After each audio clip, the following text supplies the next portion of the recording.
ఇవాళ ప్రపంచవ్యాప్తంగా కూడా ఒక బ్యాలెన్స్ ఉండాలి. రేపు ప్రకృతి వైపరీత్యాలు వచ్చినా, భూకంపాలు వచ్చినా, అన్ని థర్మల్ స్టేషన్స్ ఒక దగ్గర ఉన్నాయనుకో, ఏదైనా తేడా వస్తే రాష్ట్రం మొత్తం అంధకారం కాదా? ఒక బ్యాలెన్స్ ఉండాలి అని ఆలోచించింది. ముఖ్యంగా fly ash is a big issue. Fly ash consumption లేకపోతే అది పెద్ద ఎన్విరాన్మెంటల్ ఇష్యూగా మారుతుంది. ఫ్లై యాష్ని ఎవరు వాడతారు? సిమెంట్ ఫ్యాక్టరీలు వాడతాయి. దామర్చెర్ల దగ్గర దాదాపు 30 సిమెంట్ ఫ్యాక్టరీలు ఉన్నాయి. ఆ సిమెంట్ ఫ్యాక్టరీలో 100% ఈ ఫ్లై యాష్ను మేము వాడుకుంటాము అని అండర్టేకింగ్ ఇచ్చి ప్రభుత్వంతో అగ్రిమెంట్ చేసుకున్నారు. ఆ రోజు అక్కడ ఫ్లై యాష్ వినియోగం జరుగుతుంది. సిమెంట్ ఫ్యాక్టరీలు ఉన్నాయి. 1200 ఎకరాల ప్రభుత్వ భూమి ఉన్నది. కావలసిన కృష్ణా నది జలాలు ఉన్నాయి. అవసరమైతే పోర్టు నుంచి, అప్పటికి కోల్ లింకేజ్ లేదు, పోర్టు దగ్గర ఉంటుంది. పోర్టు నుంచి మనం ఇంపోర్టెడ్ కోల్ తెచ్చుకోవడానికి అనువుగా ఉంటుంది. బ్యాలెన్స్ ఉంటుంది. ప్రకృతి వైపరీత్యాలు, భూకంపాలు వచ్చినప్పుడు కూడా విద్యుత్తు ఉత్పత్తి జరుగుతుంది. ఇబ్బంది రాకుండా చేసుకోవచ్చు. అన్నీ ఆలోచించి ఆనాడు బీఆర్ఎస్ ప్రభుత్వం యాదాద్రి థర్మల్ పవర్ ప్లాంట్ను కట్టింది. ఆనాడు ఇదే కోమటిరెడ్డి గారు ఏమన్నారు? మేము రాగానే యాదాద్రిని మూసేస్తాం, వద్దు యాదాద్రి మాకు తాళం వేస్తా అన్నాడు. మరి నిన్న క్యాబినెట్లోనేమో తాళాలు కొడుతుండ్రు.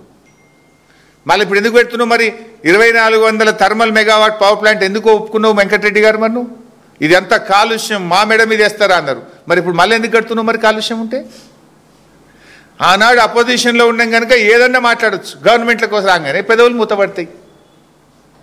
అంటే ఇలా కాంగ్రెస్ వాళ్ళ అడ్డగోలు వ్యవహారాలు ప్రజలకు అర్థమవుతూ ఉన్నాయి. వీళ్ళ తప్పుడు కూతలు, తప్పుడు విధానాలు, ప్రతిపక్షంలో ఒక మాట, అధికారంలో ఒక మాట, వీళ్ళ విధానాలన్నీ కూడా ఈరోజు ప్రజలు అర్థం చేసుకుంటూ ఉన్నారు.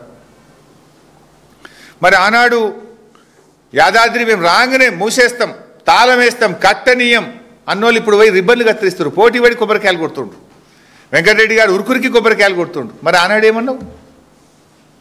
మరి కొబ్బరికాయలు కొట్టేటప్పుడైనా యాదికి వస్తలేదు. నేను ఆనాడు తాళం వేస్తా అన్నా, దీన్ని మూసేస్తా అన్నా, ఎట్లా కొబ్బరికాయ కొట్టాలి? జ్వరం వచ్చిందని ఇంట్లోనే వాడుకోవచ్చు కదా సపరేట్గా. అంటే గంత నిస్సిగ్గుగా వ్యవహరిస్తూ ఉంది కాంగ్రెస్ పార్టీ.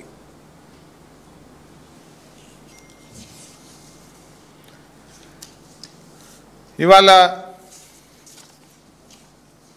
గ్రీన్ పాలసీ ఇందాక నేను చెప్పిన, ఇందాక మక్తల్ది కూడా చూడండి. ఒక పత్రికలో వచ్చిన వార్త ఇదో, తెరపైకి మక్తల్ థర్మల్ పవర్ ప్లాంట్.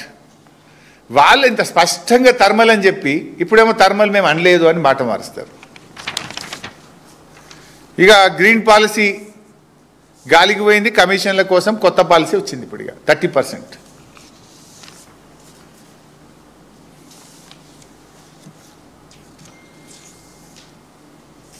ఇంకోటి, విద్యుత్ శాఖలో ఈరోజు చాలా బాధ కలిగే అంశం ఏంటంటే మొత్తం ఆంధ్ర అధికారులతో నింపేస్తున్నారు. తెలంగాణ ఉద్యమం జరిగిందే, తెలంగాణ నీళ్లు మనకు, తెలంగాణ నిధులు మనకు, తెలంగాణ ఉద్యోగాలు మనకు. కేసీఆర్ గారు కష్టపడి 95% లోకల్ రిజర్వేషన్ ఉద్యోగాల్లో సాధించింది కేసీఆర్ గారు.